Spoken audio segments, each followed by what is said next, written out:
And now let's bring in former Assistant FBI Director Chris Swecker. We have this individual identified, the presumptive shooter, at 4:54 on a Sunday morning, about 10 hours after this attempted assassination took place. What is the FBI doing right now to figure out why this guy acted like this? Yeah, they're dissecting every aspect of this person's life. I'm a little surprised it took them that long to identify him. But they're looking at whether he has ideology or was driven by ideology, which would make this not just an assassination attempt, but domestic terrorism. Is there anyone else in his network, if you will, his social network, that might have shared that ideology? Are there others? And Carly mentioned earlier about reconciling this discrepancy between, hey, there's no threat, but yet we haven't identified this person. You can't reconcile those two things. And I also want to comment about what Jonathan Gilliam said earlier. He was spot on. This was a security breakdown from start to finish, and this was the primary goal, the primary mission of the Secret Service is to prevent this type of action, and then react as swiftly as they can to get them out of the danger zone. Neither happened here. So I don't want to issue harsh judgments, but it was definitely a security breakdown. Yeah, one of the things that Jonathan was talking about is the image that we'll all remember of the president. You could see his face, you could see his fist. He was saying, "Fight, fight, right. Fight." But there are questions on if that should have happened, if he should have been allowed to be that visible following this assassination attempt on him. Absolutely not. If you look at what happened with Reagan when he was shot, they had him in the car within seconds. In this case, as Jonathan said, it was a lifetime before they got him off that stage.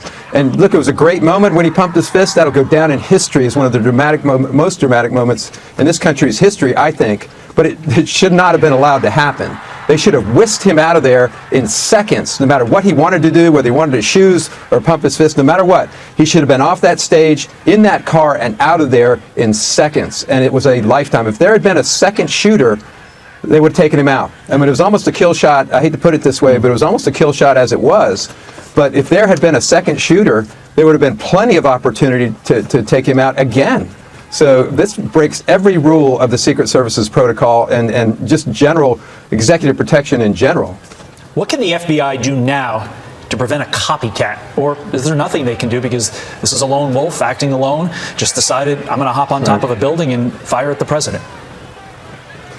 Yeah, I mean, obviously the Secret Service has a primary responsibility to protect. The FBI's responsibility is to generate intelligence and help the Secret Service prevent this sort of thing and get out in front of it.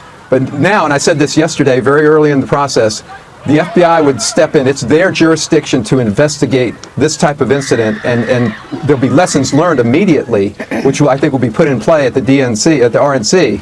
But in this case, the FBI is not just investigating the incident, they're investigating the protection and the security strategy around it. That's why you didn't see Secret Service at the press conference last night. They have a conflict of interest. They can't be part of the investigation, even though the FBI is playing nice about that part of it. But the FBI has exclusive jurisdiction in this case, in the case of an attempted assassination, and they will tear this thing apart. They will bring every resource they have to bear. They will go through this, as we mentioned earlier. I mean, they're obviously dissecting this person's life, his home, his media, his social media, his electronic devices, his friends, etc. But there'll be lessons learned here, and they'll come out pretty quick. We were just talking about this with Congressman Jimenez, and it feels like this tweet from Congressman Michael Waltz will be where this goes in terms of questions asked in the days and weeks ahead. He says, I have a very reliable source telling me that there have been repeated requests for stronger Secret Service protection for President Trump denied by Secretary Mayorkas. Can we get your reaction to that in the minute we have remaining? Yeah, yes, they need to look at that. If resources were denied, and these Trump rallies are a security nightmare, they need the resources. They need more resources, obviously, than they had yesterday. So, yeah, and they also need to look at the political rhetoric, because, I mean, anyone who has called this former president an existential threat has blood on their hands, and that's President Biden, that would include former President Obama. Anyone else who demonizes someone in the manner that he's been demonized has basically put a bullseye on his back for every little 20-year-old, every little wingnut out there who it's driven and sort of whipped into a frenzy by that sort of rhetoric. Well, this is a stunning time in American history. There was already a lot going on with the presidential election before this, and the landscape has now completely changed in the aftermath of yesterday's events. Chris, thank you so much for joining us.